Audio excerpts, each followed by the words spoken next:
Seek ye first the kingdom of God and his righteousness. మొట్టమొదటిగా దేవుని నీతిని రాజ్యాన్ని వెతకాలి. సో ఇటు సమయంలో పాస్టర్ చంద్రపాల్ గారి కుమారుడు జాన్ ఫ్లెచర్, వారికి ఇచ్చిన భార్య మౌనిక, వాళ్ళకి ఇచ్చిన యాజకుడు కుమారుడు జాన్ ఏషర్, ఆ బాబు యొక్క ఫస్ట్ బర్త్డే మంతెస్రీ నుంచి ఫస్ట్ ఇయర్లోకి ఆ బిడ్డ అడుగు పెట్టాడు. కాబట్టి ఇది మొదలుకొని నిరంతరము సదాకాలము సువార్త ప్రకటించు పాదములు సుందరమైనవి. తాతగారు సువార్తను ప్రకటించారు, తండ్రి సువార్తను ప్రకటిస్తున్నారు. అదేవిధంగా కుమారుడు కూడా సువార్తను ప్రకటిస్తాడు. హల్లెలూయా. కనుక ఈ ఆశ తల్లిదండ్రులు ఇద్దరు ఆ బిడ్డని దేవుని దయందును మనుషుల దయందును పెంచాలని కోరుతూ జీవ గ్రంథములో సంఖ్యాకాండము 6వ అధ్యాయము 24, 26 వచనాలలో ఏమని రాయబడి ఉంటుంది అంటే, యెహోవా నిన్ను ఆశీర్వదించి నిన్ను కాపాడునుగాక, యెహోవా నీకు తన సన్నిధిని ప్రకాశింపచేసి నిన్ను కరుణించునుగాక, యెహోవా నీ మీద తన సన్నిధిని కాంతిని ఉదయింపచేసి నీకు సమాధానము కలగచేయునుగాక. కనుక ఈ వాక్యాన్ని బట్టి జాన్ ఏషర్ని దేవుడు ఆశీర్వదించాలని ఆశపడుతూ ఉన్నాను. బైబిల్ గ్రంథంలో నుండి 3వ యోహాను 1వ అధ్యాయము 2వ వచనములో ఈ మాట రాయబడుతూ ఉంటుంది. 3వ యోహాను 1వ అధ్యాయము 2వ వచనములో, ప్రియుడా నువ్వు ఆత్మలో వర్ధిల్లుచున్న ప్రకారము నువ్వు అన్ని విషయాలలో వర్ధిల్లు. మొదటి సంవత్సరం బిడ్డకి ఆత్మలో వర్ధిల్లడం అంటే తెలియదు కదా. ఆ బిడ్డను ఆత్మలో వర్ధిల్లింప చేయాలంటే then husband and wife prays together, family stays still. భార్య భర్తలు ఇద్దరు ఎప్పుడైతే కలిసి ప్రార్థన చేస్తారో ఆటోమేటిక్గా చిన్న బిడ్డ ప్రార్థన చేస్తాడు. భార్య భర్తలు ఇద్దరు ఎప్పుడైతే దేవుని పాటలు పాడతారో ఆ బిడ్డ కూడా దేవుని పాటలు పాడతారు. ఈయన ఆపోజిట్ మేనర్, భార్య భర్తలు ఇద్దరు అరుచుకుంటే పిల్లలు కూడా అరుస్తారు. భార్య భర్తలు ఇద్దరు చెడ్డ మాటలు మాట్లాడితే పిల్లలు అదే నేర్చుకుంటారు. This word is not only for John Fletcher and family. ఇక్కడ కూర్చుంటున్న మన అందరి కుటుంబాలకి, మన బిడ్డలకి మంచి మాటలు, మంచి శ్రేష్ఠకరమైన మార్గంలో నడిపించాలని దేవుడు ఈ యొక్క మాటను మనకి తెలియజేస్తూ ఉన్నాడు. కీర్తన గ్రంథము 118వ అధ్యాయము 24వ వచనము. కీర్తన గ్రంథము 118, 24వ వచనంలో, ఇది యెహోవా ఏర్పాటు చేసిన దినము, దీని యందు ఉత్సహించి సంతోషించదము. చాలా మంది ఈ మాట పెళ్లి కార్డుల మీద పైన వర్డ్లో రాసుకుంటారు. కానీ ఇది యెహోవా ఏర్పాటు చేసిన, ప్రతి దినము దేవుడు ఏర్పాటు చేసిన దినమే. ఇది మంచి రోజు లేదు, ఇది చెడ్డ రోజు లేదు, this has a good time and this has a bad time అనేది లేదు. ఇది దేవుడు ఏర్పరిచిన దినము. గత సంవత్సరము ఈ సమయం నా బిడ్డ జన్మించాడు. That God has created. So we are celebrating the event of God. ఇది దేవుని యొక్క పరిచర్యను, దేవుని యొక్క హస్తక్రియలను ఆయన రూపములో ఈ వెనకాలం జాన్ ఏషర్ మన మధ్య ఉండటము, ఆ బిడ్డను బట్టి మనందరమును ఆ బిడ్డ కోసం మనందరం ప్రార్థన చేయాలా, ఆ బిడ్డను ఆశీర్వదించాలని మనందరము కూడా ప్రార్థన చేద్దాము. అదేవిధంగా కీర్తన గ్రంథము 20వ అధ్యాయము 4వ వచనములో ఏమని ఉంటుంది అంటే, కీర్తనలు 24వ వచనములో, నీ కోరికను సిద్ధింపు చేసి నీ ఆలోచన యావత్తును సఫలపరచునుగాక. ఆ బిడ్డకి ఏమైతే కోరికలు ఉంటాయో ఇప్పుడు తెలియదు. పెద్దవాడైనప్పుడు నేను డాక్టర్ అవ్వాలి, ఇంజనీర్ అవ్వాలి, లేకపోతే సైంటిస్ట్ అవ్వాలి, లేకపోతే ఒక రీసెర్చ్ మూలకు వెళ్ళాలి. తనకు ఒక ఆశ అంటూ ఉంటుంది. ఆ ఆశను నెరవేర్చే మార్గము, బాధ్యత తల్లిదండ్రులది. కనుక మేమందరము దైవ కుటుంబాల్లో పెరిగిన వాళ్ళమే. కనుక చిన్ననాటి నుంచి దేవుని యొక్క పరిచర్యలో దేవుని వాక్యమే మేము నేర్చుకున్నాం. కనుక నేను హిత బోధ చెప్పే స్టేజ్లో జాన్ ఫ్లెచర్ లేడు. ఆల్రెడీ తన బోధకుడే, ఈజ్ అ పాస్టర్. సో ఆ బిడ్డ కూడా ఆటోమేటిక్ గా మనం చెప్పినా చెప్పకపోయినా ఆ బిడ్డ ఈ will do the rest of the work what we leave it on this earth. మనం ఈ లోకాన్ని విడిచిన తర్వాత ఆటోమేటిక్ గా నీ భుజము మీద రాజ్యభారము ఉండును. అది only it was granted not only to Jesus Christ. అది మన లైఫ్ లో అన్వయించుకొని క్రీస్తు యేసు ప్రభువు నడిచిన మార్గంలో మనం కూడా నడుస్తూ దేవుని యొక్క సువార్తలో దేవునికి ఒక మాదిరికరమైన బిడ్డగా తన జీవితంలో తల్లిదండ్రులు ఏదైతే ఆశపడుతూ ఉన్నారో ఆ బిడ్డని ఉన్నతమైన స్థానంలో, మన దేవుని బిడ్డలు గొప్ప స్థానంలో ఉండాలా, ఉన్నతమైన స్థానంలో ఉండాలా, గొప్ప వాటినే దేవుడు అడగమన్నాడు. So we will ask greater things from God. దానిలో ఇన్ కంటిన్యూయేషన్ అడిగిన దానికంటేను ఊహించిన దానికంటేనూ మల్టిపుల్ ఆఫ్ బ్లెస్సింగ్ అత్యధికమైనది దేవుడు అనుగ్రహిస్తాడు. లూకాసు వార్త 1వ అధ్యాయము 14వ వచనంలో, లూకాసు వార్త 1వ అధ్యాయం 14వ వచనంలో ఒక సన్నివేశం రాయబడుతూ ఉంటది. జకరియా భయపడుతూ ప్రార్థన చేస్తూ ఉంటాడు. అదేవిధంగా నా భార్య ఎలిజబెత్కి కుమార్తె పుట్టుతుందో లేదో, సో ఆ యొక్క బాధలో ఉన్నప్పుడు ఆ వచనంలో ఏమని రాయబడి ఉంటుంది అంటే 14వ వచనంలో, నీ భార్య అయిన ఎలిజబెత్కు నీకు కుమారుని కనును, అతనికి యోహోను అను పేరు పెట్టెదవు. అతడు ప్రభు దృష్టికి ఏమనుందండి? గొప్పవాడే. యోహోనికి ఒక అదర్ సినోనిమ్ ఏంటిది అంటే గొప్పవాడు. సో నేను బాహ్యంగా పొగుడుతున్నానని కాదు, కానీ తండ్రిగా తను చేస్తున్న పని గొప్ప పని కనుక తండ్రి పేరు జాన్ ఫ్లెచర్.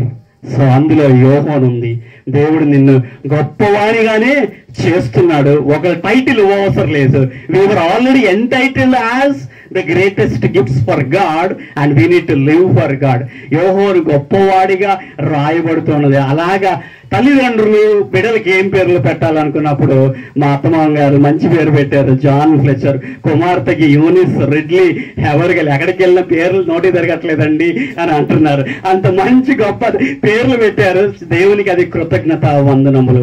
కనుక ఇందాక దైవజనులు కూడా చెప్పారు, మన పిల్లలకి మంచి నేర్పించాలా, మంచి మాటలు నేర్పించాలా, నెగిటివిటీ అనేది నేర్పించకూడదని ఇందాక డాక్టర్ గారు కూడా చెప్పారు. చాలా మంచి మాటలు చెప్పారు.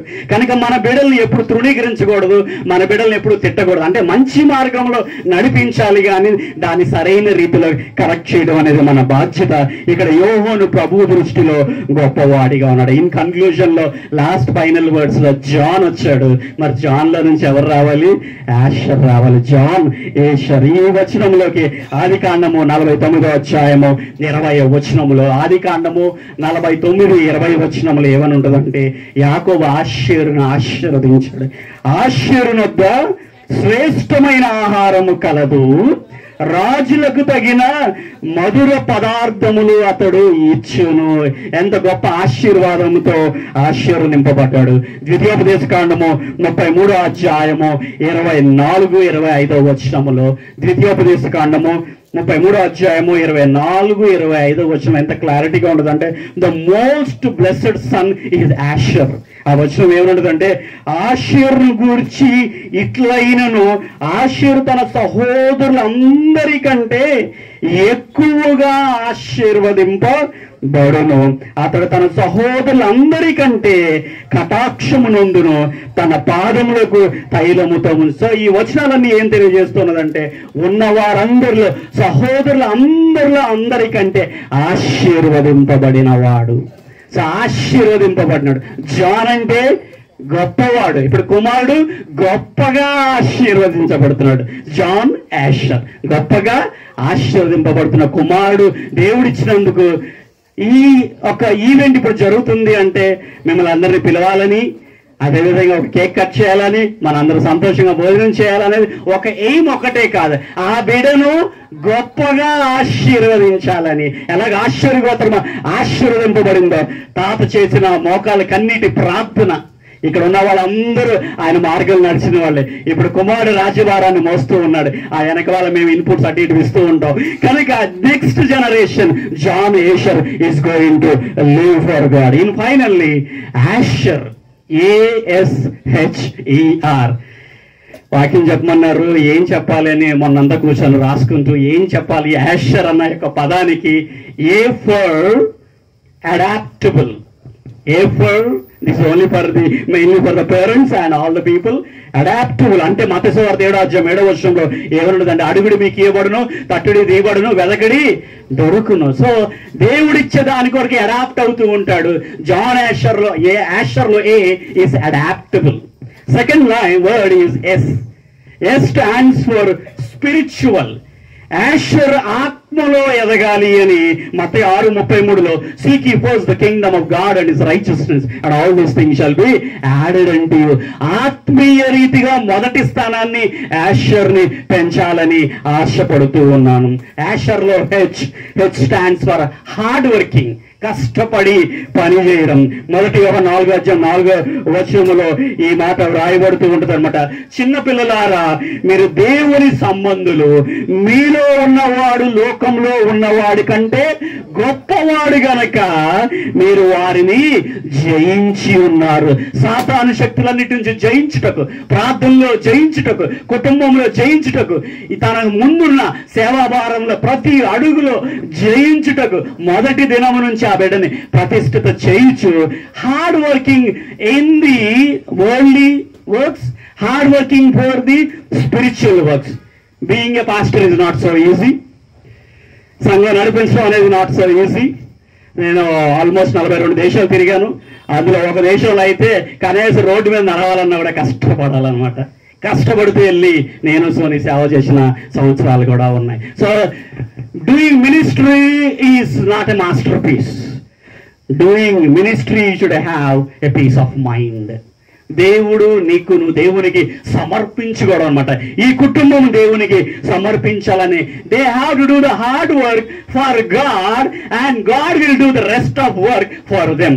మీరు దేవుని పని చేస్తే దేవుడు మీ పని చేస్తాడు. యాషర్లో ఈ స్టాండ్స్ ఫర్ ఎంకరేజింగ్. ఎంకరేజింగ్ గురించి మొదటి దశలోనికలు రాసిన పత్రిక 5:11 ఏమనుంటుందంటే, మీరు చేయుచున్నట్టుగానే ఒకరినొకడు ఆదరించి ఒకరినొకడు క్షేమాభివృద్ధి కలగ చేయడం. ఒకరినొకరిని ఆదరించుకున్నట్లో ఎంకరేజ్మెంట్, నో డిస్కరేజ్మెంట్.